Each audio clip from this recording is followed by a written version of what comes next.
जय हिंद साथियों, स्वागत है आप सभी का आपके अपने YouTube चैनल जीके जीएसके वनडारा पर। आज के इस वीडियो में एग्जामपुर के संगम प्रैक्टिस सेट नंबर 5 का सलूशन लेकर के आया जो आपके यूपी पुलिस कांस्टेबल री एग्जाम 2024 के लिए बहुत ही ज्यादा महत्वपूर्ण है, क्योंकि आपका एग्जाम है 23 अगस्त 2024 से शुरू होने वाला है। तो इससे पहले आप एग्जामपुर के 15 संगम प्रैक्टिस सेटों को लगा लीजिएगा, तो आपका स्कोर 100% इस बार अच्छा होने वाला है और ये प्रैक्टिस सेट आपको एग्जामपुर के ऐप पर मिल जाएगा। तो फिर चलिए शुरू करते हैं, और फिर वीडियो पसंद आए तो वीडियो को आप लोग लाइक कर लेना। चैनल को सब्सक्राइब नहीं कर रखा तो चैनल को आप लोग जरूर सब्सक्राइब कर लीजिएगा। तो पहला प्रश्न है आपके सामने कि संयुक्त राष्ट्र के सर्वोच्च मानवाधिकार निकाय का नाम क्या है? बताओ क्या है? एक का आंसर आपको बताना है। तो इसका नाम है मानवाधिकार परिषद। ए ऑप्शन है इसका राइट आंसर हो जाएगा।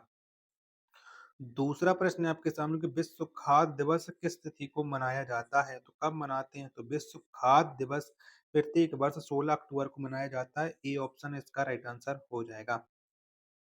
तीसरा प्रश्न है आपके सामने कि सौंदर्य प्रसाधनों में मॉइस्चराइजर के रूप में किस रसायन का उपयोग किया जाता है? तो ये करते हैं ग्लिसरॉल का।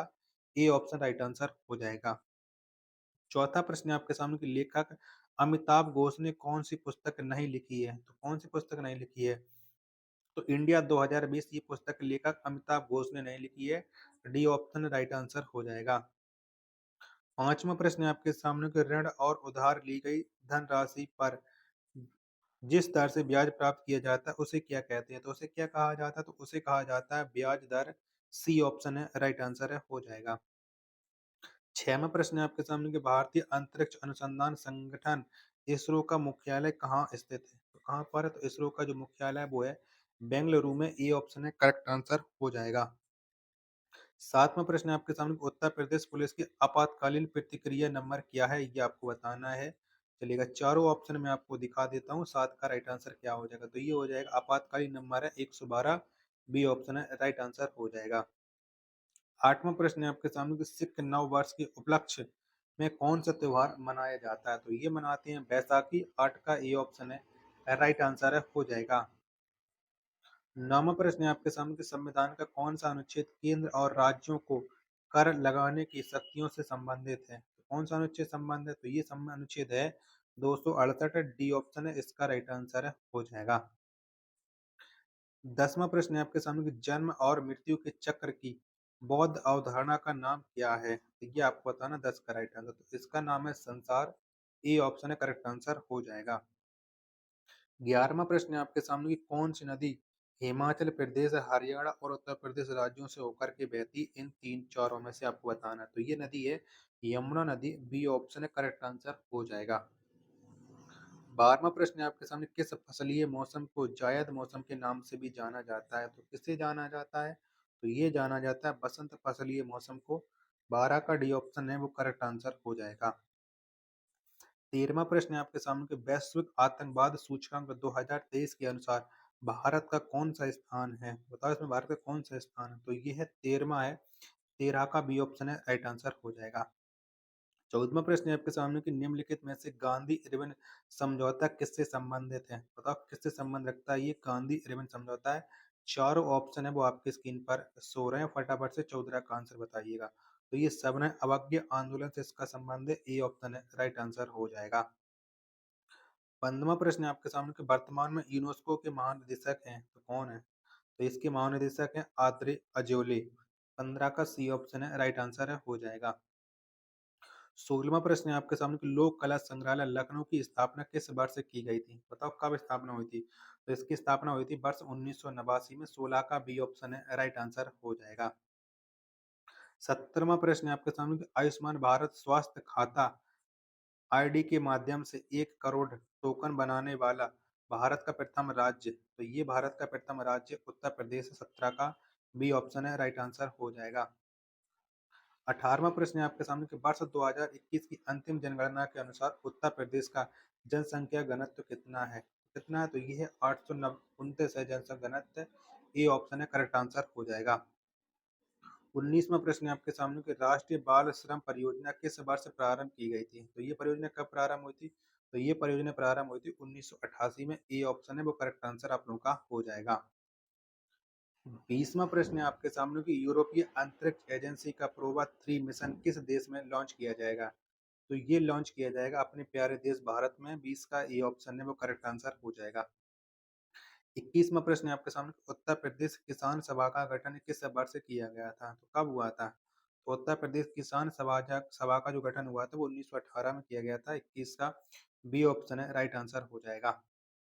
22वां प्रश्न है आपके सामने कि भारत और फ्रांस के मध्य कौन सा युद्ध अभ्यास आयोजित किया गया? तो कौन सा अभ्यास आयोजित किया गया? तो ये किया गया शक्ति। 22 का ए ऑप्शन है वो आप लोगों का राइट आंसर हो जाएगा। प्यारे साथियों, अगर आपको वीडियो पसंद आ रही है तो प्लीज आप लोग वीडियो को लाइक तो कर ही सकते हो, चैनल को सब्सक्राइब कर लीजिएगा, वीडियो को ज्यादा से ज्यादा अपने दोस्तों को शेयर कीजिएगा।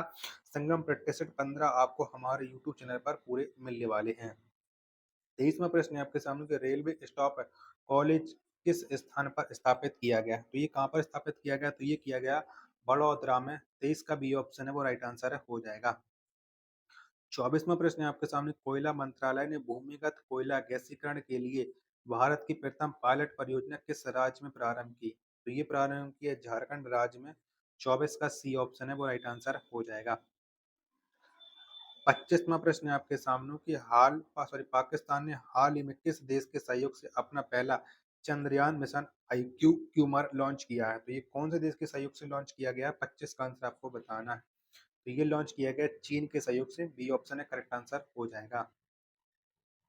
26वां प्रश्न है आपके सामने कि दक्षिण अफ्रीका ब्रिक्स संगठन में किस वर्ष शामिल हुआ? तो ये शामिल हुआ था 2010 में। बी ऑप्शन एकदम इसका राइट आंसर हो जाएगा। 27वां प्रश्न है आपके सामने कि भारत में पहली बार नोटबंदी किस वर्ष से की गई? कब हुई थी भारत में पहली बार? तो ये हुई थी 1946 में। सी ऑप्शन इसका एकदम से राइट आंसर है हो जाएगा। 28वां प्रश्न है आपके सामने कि हैकर शब्द की उत्पत्ति कहाँ से हुई है? बताओ कहाँ से हुई है हैकर की उत्पत्ति? तो ये उत्पत्ति हुई थी MIT से। 28 का ए ऑप्शन है इसका एकदम से करेक्ट आंसर आप लोगों का हो जाएगा। 29वां प्रश्न है आपके सामने कि जीएसटी परिषद की अध्यक्षता निम्नलिखित में से कौन करता है? तो कौन करता है? तो जीएसटी परिषद की जो अध्यक्षता है वो केंद्रीय वित्त मंत्री करते हैं। 29 का डी ऑप्शन है इसका एकदम से राइट आंसर हो जाएगा। 30वां प्रश्न है आपके सामने कि यूरो कुल कितने देशों की मुद्रा है? तो जो यूरो है ये 20 देशों की मुद्रा है। 30 का बी ऑप्शन है वो इसका एकदम से करेक्ट आंसर हो जाएगा। चलिएगा, 31वां प्रश्न है आपके सामने कि विश्व जनसंख्या दिवस किस तिथि को मनाया जाता है? तो विश्व जनसंख्या दिवस है ये प्रत्येक वर्ष 11 जुलाई को मनाया जाता है। ए ऑप्शन करेक्ट आंसर हो जाएगा। 32वां प्रश्न है आपके सामने कि माई कंट्री माई लाइफ के लेखक कौन है? तो कौन है? तो इसके जो लेखक हैं वो हैं लाल कृष्ण आडवाणी। 32 का बी ऑप्शन है वो राइट आंसर हो जाएगा। 33वां प्रश्न है आपके सामने कि बैक स्ट्रोक किस खेल से संबंधित है? बैक स्ट्रोक किससे संबंध रखता है? तो इसका संबंध है तैराकी से। 33 का ए ऑप्शन है वो राइट आंसर हो जाएगा। 34वां प्रश्न है आपके सामने कि चंद्रयान 3 को चंद्रमा पर उतारने में कुल कितने लगे? बताओ कुल कितने दिन लगे थे? कितने लगे थे? टोटल 40 दिन। 34 का ए ऑप्शन है राइट आंसर हो जाएगा। 35वां प्रश्न है आपके सामने कि भारत में सर्वाधिक निर्यात किए गए वस्तु कौन सा है? बताओ कौन सा है? 35 का आंसर आपको बताना। तो ये पेट्रोलियम उत्पाद है। 35 का बी ऑप्शन है राइट आंसर है हो जाएगा। 36वां प्रश्न है आपके सामने कि प्रधानमंत्री मुद्रा योजना किस वर्ष से शुरू किया गया? तो ये प्रधानमंत्री मुद्रा योजना है ये 8 अप्रैल 2015 को शुरू किया गया। 36 का डी ऑप्शन है राइट आंसर हो जाएगा। 37वां प्रश्न है आपके सामने कि भारत ने AK-203 असॉल्ट राइफल किस देश से प्राप्त किया है? तो ये कौन से देश से प्राप्त किया? तो ये प्राप्त किया रूस से। 37 का ए ऑप्शन है वो इसका एकदम से करेक्ट आंसर हो जाएगा। 38वां प्रश्न है आपके सामने कि 5G में जी का क्या मतलब होता है? बताओ क्या मतलब होता है जी का? तो जी का मतलब होता है जनरेशन। 38 का ए ऑप्शन है राइट आंसर हो जाएगा। तो जीके जीएस के 38 प्रश्न समाप्त हो चुके हैं। अब आपके लिए 39 प्रश्न हिंदी के, 37 प्रश्न शुरू होंगे। उसके बाद आपके मानसिक अभिरुचि के 10 प्रश्न शुरू होंगे। वीडियो पसंद आ रही है तो वीडियो को आप लोग लाइक कर सकते हो। चैनल को सब्सक्राइब नहीं कर रखा होगा तो चैनल को आप लोग जरूर सब्सक्राइब कर लीजिएगा। वीडियो को अपने दोस्तों के पास प्लीज शेयर कर दीजिएगा। चलिए, 39वां प्रश्न है आपके सामने कि रहमन पानी राखिए बिन पानी सब सून, पानी गए न उबरे मोती मानुष चून। इस दोहे में कौन सा अलंकार है ये आपको बताना है। 39 का राइट आंसर तो इसमें है श्लेष अलंकार है। 39 का सी ऑप्शन है राइट आंसर हो जाएगा। 40वां प्रश्न है आपके सामने कि दुनिया को नई राह दिखाता है वाक्य में प्रयुक्त काल पहचानिए। तो बताओ इसमें कौन सा काल है? तो इसमें हो जाएगा सामान्य वर्तमान काल। 40 का सी ऑप्शन इसका एकदम से करेक्ट आंसर आप लोगों का हो जाएगा। चलिएगा, 41वां प्रश्न हो चुका है। अब आपके सामने आ जाता है 42वां प्रश्न। तो 40 हो चुका है, 41वां प्रश्न है। 41वां प्रश्न ये है कि श्याम को पुस्तक पढ़नी है, यह किस वाच्य में है? बताओ यह किस वाच्य में? 41 का आंसर आपको बताना। तो ये है कर्म वाच्य में। 41 का डी ऑप्शन है वो राइट आंसर हो जाएगा। 42वां प्रश्न है आपके सामने, किस शब्द में उत उपसर्ग प्रयुक्त नहीं है? बताओ किस में उत उपसर्ग नहीं लगा है? तो ये उपसर्ग नहीं लगा है अत्यधिक में। 42 का सी ऑप्शन है राइट आंसर हो जाएगा। 43वां प्रश्न है आपके सामने कि नेताजी ने कहा था कि तुम मुझे खून दो मैं तुम्हें आजादी दूंगा, इस वाक्य में कौन सा चिन्ह लगा है? तो इस वाक्य में जो चिन्ह लगा है वो लगा है उद्धरण चिन्ह। 43 का सी ऑप्शन राइट आंसर हो जाएगा। 44वां प्रश्न है आपके सामने कि रसों को उदित और उद्दीपित करने वाली सामग्री कहलाती है। तो बताओ ये क्या कहलाती है? तो ये कहलाती है विभाव। 40 का ए ऑप्शन है वो राइट आंसर है हो जाएगा। 45वां प्रश्न है आपके सामने कि बोली का क्षेत्र जब थोड़ा विकसित हो जाता है और उसमें साहित्य की रचना होने पर वह क्या बन जाती है? तो बताओ वह क्या बन जाती है? 45 का आंसर आपको देना है। तो वह बन जाती है उपभाषा। बी ऑप्शन इसका एकदम से करेक्ट आंसर आप लोगों का हो जाएगा। 46वां प्रश्न है आपके सामने कि निम्नलिखित में से एक वर्तनी अशुद्ध है। तो बताओ इनमें से कौन सी वर्तनी अशुद्ध है? 46 का ऑप्शन। तो ये जो वर्तनी अशुद्ध है वो है श्रृंगार। बी ऑप्शन करेक्ट आंसर हो जाएगा। 47वां प्रश्न है आपके सामने कि दामनी दमक रही घन माही, खल है प्रति जया तिर नाही, इन पंक्तियों में कौन सा छंद है? 47 बताओ कौन सा छंद है? तो इसमें छंद है चौपाई है। सी ऑप्शन करेक्ट आंसर हो जाएगा। 48वां प्रश्न है आपके सामने कि निम्नलिखित में से कौन सा शब्द स्त्रीलिंग है? तो बताओ इनमें से स्त्रीलिंग। तो केतली यह एक स्त्रीलिंग शब्द है। 48 का डी ऑप्शन है राइट आंसर हो जाएगा। 49वां प्रश्न है आपके सामने कि महादेव वर्मा अत्यंत प्रतिभाशाली कवयित्री थीं। इस वाक्य में किस प्रकार के क्रिया विशेषण का प्रयोग हुआ है? तो बताओ इनमें से कौन सा क्रिया विशेषण है? तो ये है परिणामवाचक क्रिया विशेषण। 49 का ए ऑप्शन है वो राइट आंसर हो जाएगा। 50वां प्रश्न है आपके सामने कि यह है काम मैं आप कर लूंगा, पंक्तियों में आप है, पंक्ति में बताओ आप क्या है? तो यह निजवाचक सर्वनाम है। 50 का बी ऑप्शन है वो राइट आंसर है हो जाएगा। 51वां प्रश्न है आपके सामने कि दरोगा शब्द किस भाषा से लिया गया है? तो जो दरोगा शब्द है ये तुर्की भाषा से लिया गया है। 51 का बी ऑप्शन है वो राइट आंसर है हो जाएगा।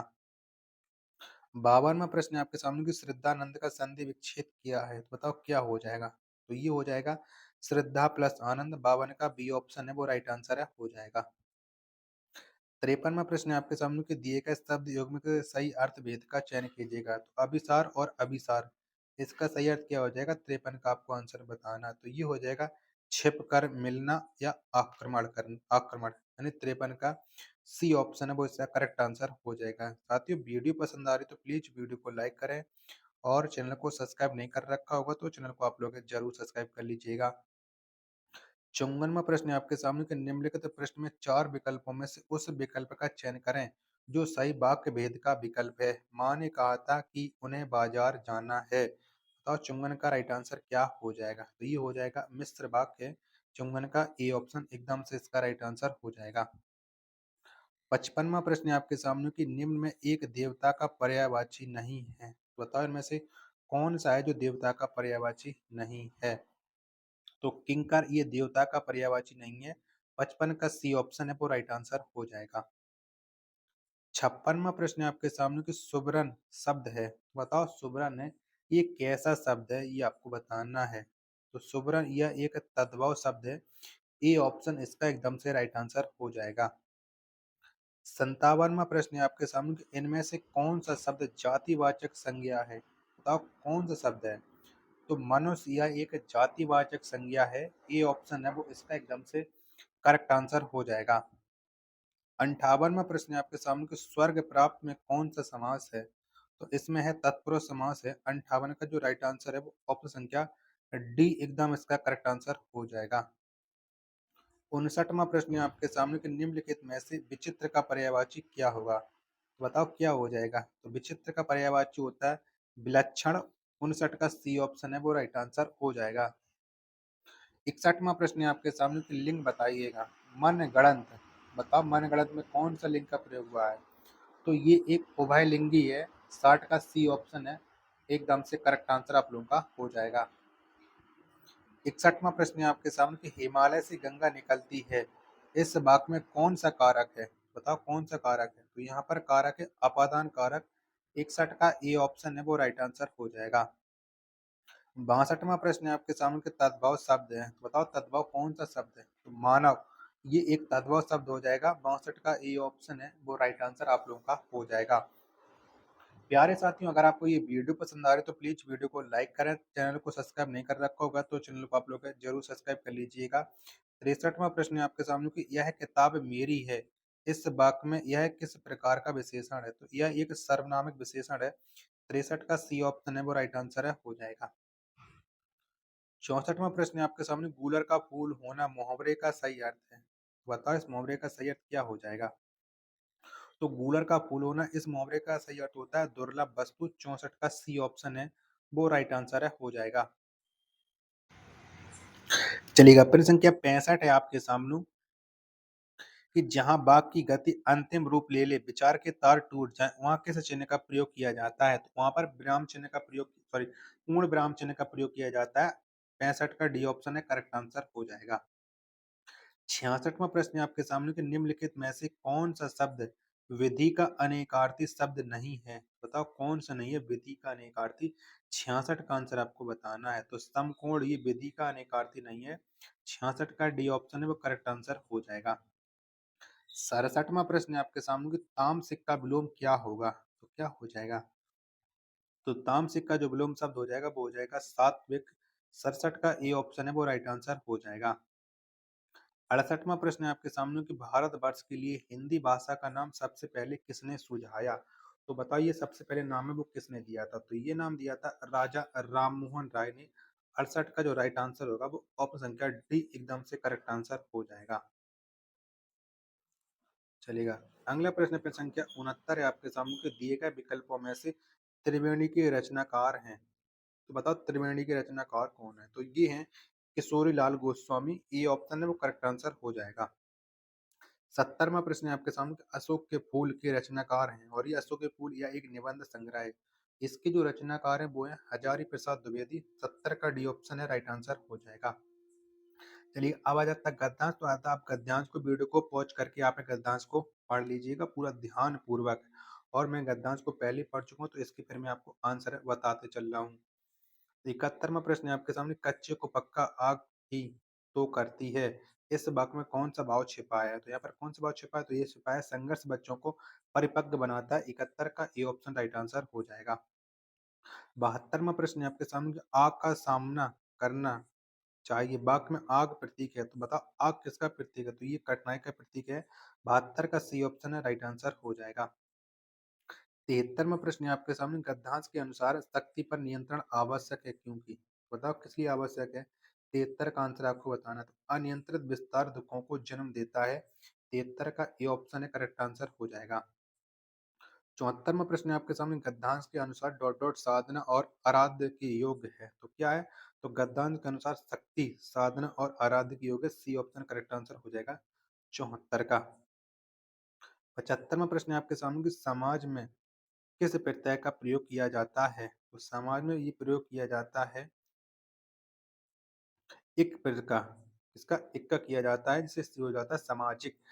75 का बी ऑप्शन राइट आंसर हो जाएगा। अब आपके लिए मैं लेकर के आता हूँ मानसिक अभिरुचि के प्रश्न। तब तक आप लोग वीडियो को शेयर कर दीजिएगा अपने दोस्तों के पास।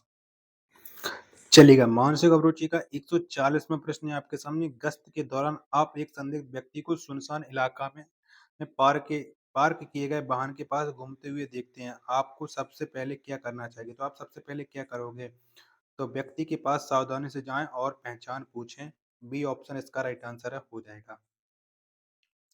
चलेगा, 41वां प्रश्न है आपके सामने कि नियमित ट्रैफिक स्टॉप के दौरान ड्राइवर घबराया हुआ दिखाई देता है और आपको संदेह है कि वे कुछ अवैध छिपा सकते हैं, आपको अगला कदम क्या होना चाहिए? तो हमारा अगला कदम होगा ड्राइवर के को आगे की पूछताछ के लिए वाहन से बाहर निकलने के लिए कहें। 41 का सी ऑप्शन है राइट आंसर हो जाएगा 141 का। 142वां प्रश्न है आपके सामने कि आप घरेलू झगड़े के दृश्य पर पहुँचते हैं और पाते हैं कि एक तीखी बहस हो रही है, आपका प्राथमिक उद्देश्य क्या है? तो आपका प्राथमिक उद्देश्य क्या हो जाएगा? तो स्थिति को कम करने के लिए व्यक्तियों को अलग करेंगे, 142 का बी ऑप्शन राइट आंसर हो जाएगा। 143वां प्रश्न है आपके सामने कि पुलिस स्टेशन में कानून और व्यवस्था बनाए रखने की जिम्मेदारी किसकी होती है? तो ये जिम्मेदारी होती है इंस्पेक्टर की। 143 का डी ऑप्शन है वो राइट आंसर हो जाएगा। 144वां प्रश्न है आपके सामने कि आप एक प्रोजेक्ट पर काम कर रही टीम के प्रभारी हैं और आप देखते हैं कि टीम का एक सदस्य लगातार कम प्रदर्शन कर रहा है। इस मुद्दे को संबोधित करने में आपका पहला कदम क्या होना चाहिए? तो हमारा पहला कदम ये होगा कि कम प्रदर्शन के कारणों को समझने के लिए टीम के सदस्य से निजी तौर पर बात करें। सी ऑप्शन है वो राइट आंसर हो जाएगा। चलिए अगला प्रश्न आपके सामने है 145। एक सामुदायिक बैठक में कई निवासी स्थानीय अपराध में वृद्धि के बारे में चिंता व्यक्त करते हैं। उनकी चिंताओं को संबोधित करने का सबसे अच्छा तरीका क्या है?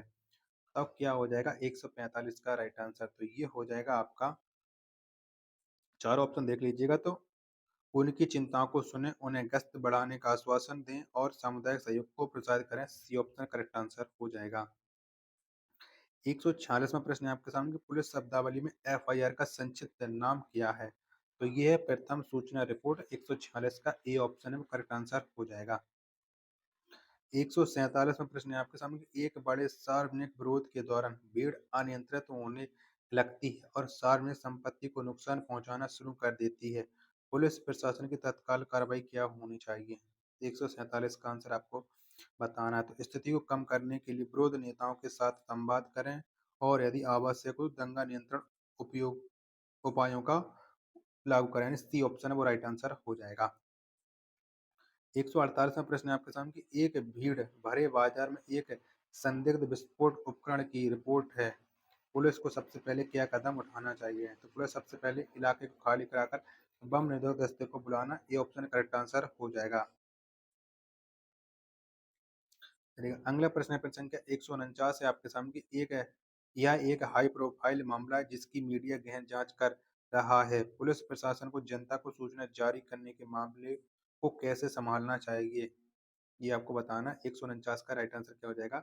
चार ऑप्शन आपकी स्क्रीन पर शो रहे हैं। संवेदनशील विवरणों की गोपनीयता बनाए रखते हुए समय पर और सटीक अपडेट प्रदान करने के लिए प्रवक्ता नियुक्त करना। सी ऑप्शन राइट आंसर हो जाएगा।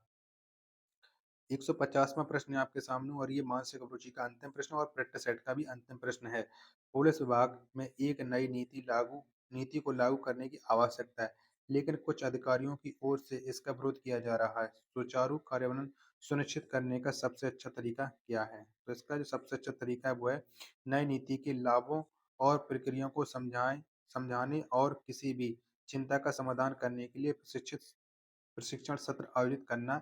ये इसका राइट आंसर हो जाएगा 150 का सी ऑप्शन। तो प्यारे साथियों अगर आपको ये प्रैक्टिस सेट है पसंद आया हो तो वीडियो को आप लोग लाइक कर देना। चैनल को आप लोगों ने सब्सक्राइब नहीं कर रखा होगा तो चैनल को आप लोग जरूर सब्सक्राइब कर लेना।